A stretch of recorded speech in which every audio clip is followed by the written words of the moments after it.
Welcome to a team selection video for Game Week 31, and I have activated my wildcard and I made a video specifically for the best wildcard team, and what I've ended up with is very similar to that because obviously I'm not going to really try deviate from that too much, am I? That wouldn't make too much sense, but there are a few things I am reconsidering, and one thing I have to say as a disclaimer, the reason why I had Region in there is for those of you who want to target double Game Week 32. As I said in that video, I don't really trust Spurs defence all too much, and in my case, I'm not going to be going for Region or even Lloris. I think Son and Kane is enough, but for those of you who really want to attack double Game Week 32, you could go for a Region or a Lloris, but personally, I wouldn't go there. But it's all up to you. There's a lot of different ways to play your wild card or to just attack certain weeks, but overall, you also have to think about Game Week 33, which I stressed quite a lot in that wildcard video. But without further ado, this is what I've ended up with, and this is my starting lineup as things stand. There may be further changes, and when I do my deadline stream, I'll be talking about anything that does happen from now up until that point, because it's very important. Some things you might not think too much of right now, but the more you think about it, you think maybe you could go differently, and not just for the sake of being different. Now, at the moment, I've got two Chelsea defenders really in Mendy and Rudiger, and I already know of Rudiger. I said this before in my wildcard draft.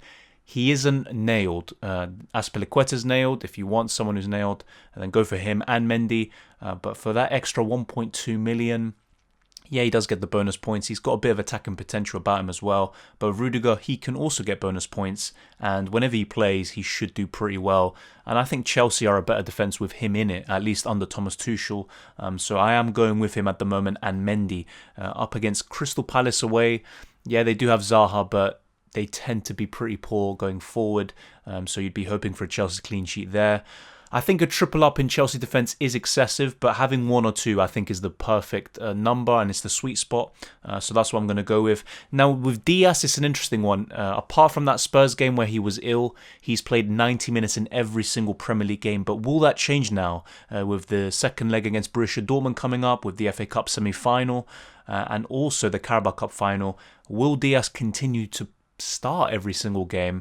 I'll be honest, I think this might be the period where we might see a benching or two for him, but I would expect that he starts in all of the other games. And yeah, there is Nathan Ake now available and Eric Garcia. Pretty much everyone can play, and they can rotate and still win the games and get enough points to clinch the title. But I do think Diaz will continue to play, and same with Edison, who is another one that I have recommended on a wild card, and someone I'm looking to bring in at some point to double up on that City defence, which in my opinion is still the best in the league.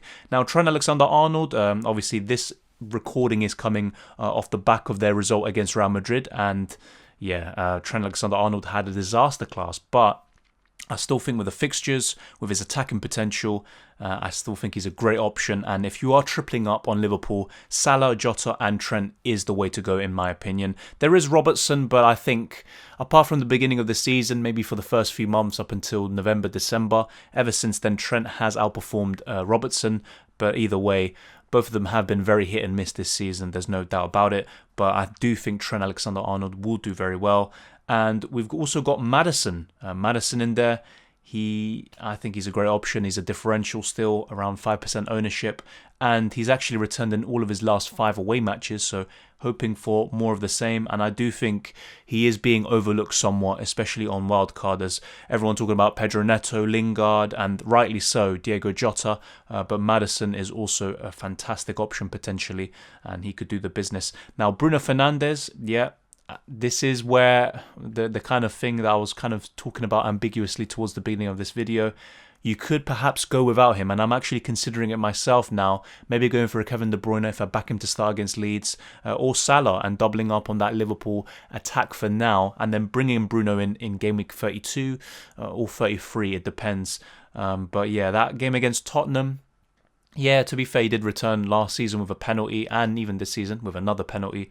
But with Bruno Fernandes, I'm not sure. I think maybe for this game week alone, there are better options who you could potentially captain, like Salah, of course, and De Bruyne. So that's something I am considering, maybe kind of deviating from Bruno for a week or two and then bringing him back in. I definitely wouldn't want to go the rest of the season without him.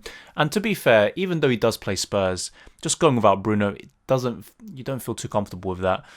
So that is something to just think about. And Heung-min Son is in there against Manchester United at home. To be honest, yeah, he did very well last time out against Manchester United. We know that in that 6-1 victory. But really, if it wasn't for the double game week in 32, what I would be doing is going away from Son, maybe to a Pedro Neto or someone else, and then bringing him in for the double game week or for the fixtures from game week 34 onwards. But yeah, it's mainly because the double game week is right around the corner. If it was maybe a few weeks down the line, then I wouldn't have Son there, and I think Kane would be enough. And he's got 1 goal in his last 13 games, as I pointed out in yesterday's video, so that's something that is quite concerning, but I do expect him to get a few more come the end of the season. And Diego Jota, and he's my captain at the moment, and I'll be honest, if I had the likes of Kevin De Bruyne and Salah, they would be my captain. But right now, with the players available, with the fixture in mind, I would back Diego Jota as the captain. But yeah, I think around his price, there's him, there's Maddison, there's Lingard. I think those are the best free picks you can go for. There is Pedro Neto too, but I just don't trust Wolves offensively and defensively, really. And Jesse Lingard, speaking of the devil, he is my vice-captain right now, and what form he's in. He's only blanked in 1 game, which I believe was Fulham. In every other game he has returned. That's back-to-back 12-pointers. This guy has just been insane. So yeah, Lingard on a wild card I think is a must. If you don't have him, I mean, I think you should just get him in. He's doing very, very well. And he's still, I wouldn't say a differential, but he's not owned by a large portion of the game. So I think he can definitely get you those rank boosts that you want. Now, this is where the kind of another caveat comes into play, and I discussed this in yesterday's video. I do currently have Mikel Antonio. We still don't know the full extent of his injury, but hopefully he is back soon. And even if he misses a game week, I am prepared to just have him there, and I could potentially bench him. But I would want to have him for that run-in up until the rest of the season. And I do think certain fixtures like Newcastle away, which are coming up soon, Antonio could do very well if he is fit. So hopefully, fingers crossed, he is back soon. But otherwise, I would have to reconsider. Maybe Lacazette can come in, or I could just go elsewhere, just have Bamford and bench him. And then when the fixtures turn for Leeds United, I'll have Bamford and Rafinha coming back into the side.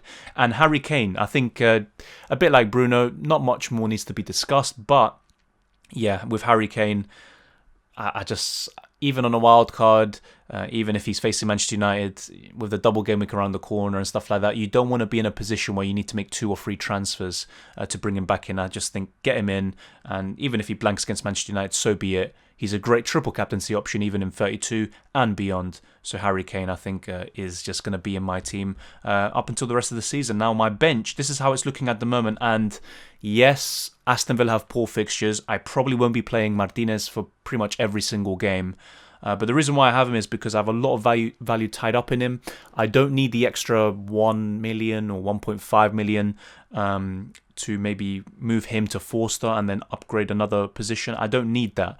And what I could do is when Martinez has West Brom in game week 33, in that blank game week, I can bench Mendy, who has West Ham United, and I've already got Rudiger for Chelsea cover there, and I can play Martinez. And then after that, just about when fixtures are turning for certain teams, so for example Chelsea, they start having poor fixtures from 35 up until 38, I can move Martinez or Mendy on for Ederson. So that's kind of the thinking behind that, and I'll also gain money by either moving Maddison to Rafinha and maybe Iheanacho to Bamford, and I'll have more money in the bank available, and I can get Ederson in, and he can basically be my set and forget keeper from game week 35 to 38. So that's kind of the thinking behind it. But Martinez, in general, I wouldn't recommend him on a wild card, especially if he's your starting keeper. I just don't think he's worth it. You see the fixtures, and apart from maybe Crystal Palace, one of the Everton games, and West Bromwich Albion, you don't expect too many clean sheets in the other games where they face the likes of Tottenham, Manchester City, Manchester United, and Liverpool. Some very, very poor fixtures in there. So I really wouldn't advocate Martinez. In my case and my personal team and my circumstances, I think he'd be a great option for 33. And also, I am looking to make a goalkeeper transfer when the fixtures turn for certain teams. So hopefully that explains it well. And Iheanacho on the bench, I'm not entirely comfortable with that. But if Antonio does miss out, but he should be back soon, then Antonio can just be subbed out. Iheanacho comes in, and it's not a big issue. Cresswell also, I'll be honest, I am having second thoughts about him because of how West Ham have been recently defensively, and also Declan Rice's injury. I think that's going to have huge repercussions for West Ham, and I do think they're going to keep fewer clean sheets. And I just don't think it's going to be the same with Mark Noble in there. And Luke Shaw, I know he's got very poor fixtures and he might be third on my bench in a lot of these game weeks to come. But even in these bigger games, Manchester United can keep those clean sheets. They've been doing it all season, with the odd exception here or there. But I do think Luke Shaw is a great option, and he could still do very well against Tottenham.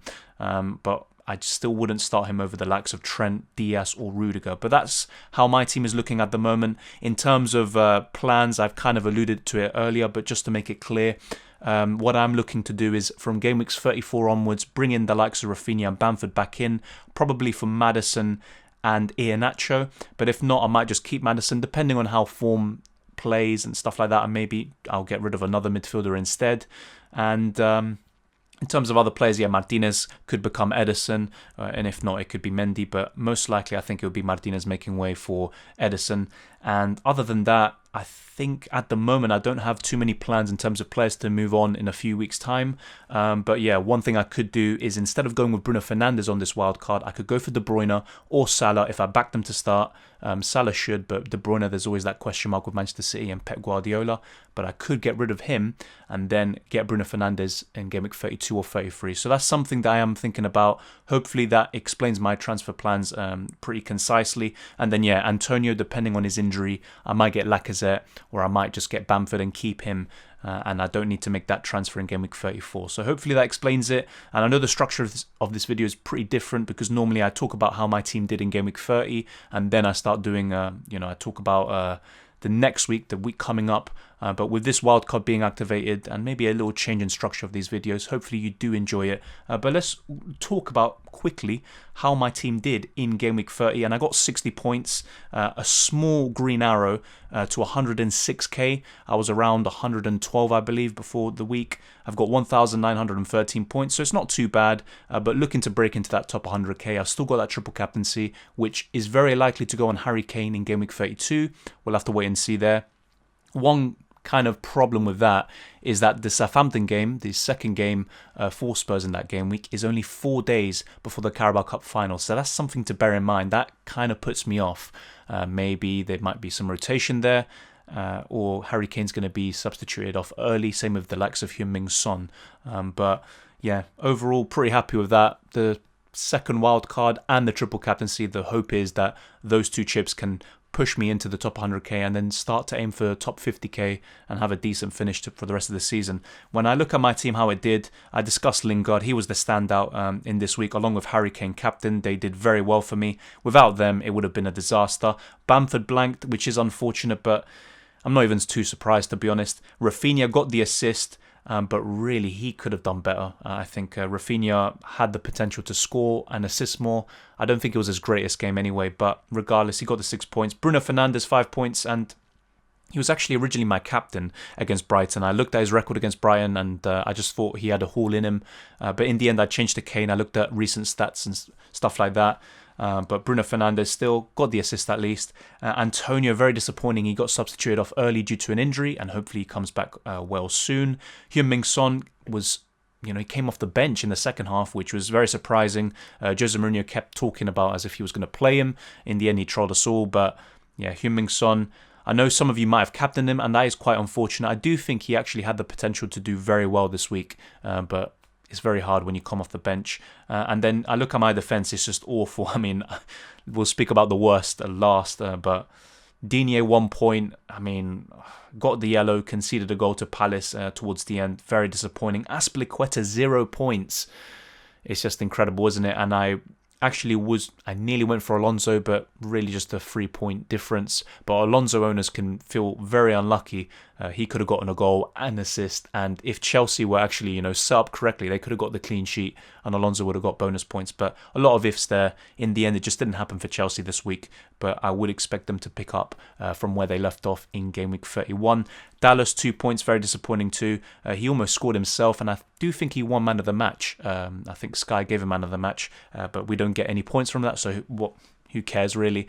Martinez, 4 points despite not keeping a clean sheet. Pretty impressed with that. But yeah, looking up until the rest of the season, as I discussed before, maybe 2-3 clean sheets in there. In the other games, I'd be very surprised if he does keep them. And then I look at my bench, and to be honest, very weird, the fact that I benched Stones and Bale. I actually did bench Antonio, but he came on as a substitute. But yeah, Cancelo didn't play, Stones didn't play. I put him third sub, and actually had a feeling Laporte would start alongside Diaz. But really, I was a bit lucky there, because if Stones did play, he wouldn't have come on, and I would have been a bit pissed off. Bale 1 point as well. I didn't expect him to start. That's why I benched him. And Nick Pope with 2. Yeah, not too surprised with that, and made the right call in the end in terms of my starting 11, so can't really complain too much, but hopefully that offers you a good recap, a detailed recap of Game Week 30, and also of my wildcard at the moment in Game Week 31. If you want more information in terms of, why I suggested certain players on the wildcard, then let me know down in the comment section below, and also watch my Game Week 31 wildcard team, the best wildcard team you can make, which I did upload yesterday. Check that out as well if you maybe are struggling with certain players, or how to fit in maybe the likes of Salah and De Bruyne into your teams along with Jota.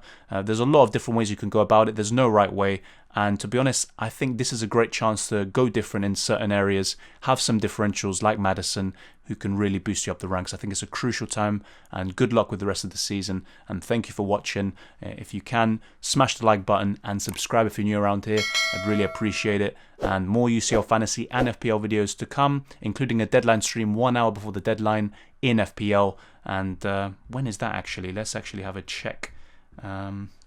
Yeah, it's going to be on a Friday, actually, 5:30. I'll be streaming. The deadline will be at 6:30. That's why 1 hour before the deadline. So yeah, another Friday deadline stream to come, and hopefully you'll enjoy it. Hopefully you'll do very well and enjoy the football. And I really appreciate everyone who's watched this video and interacted with the channel, and I'll see you next time.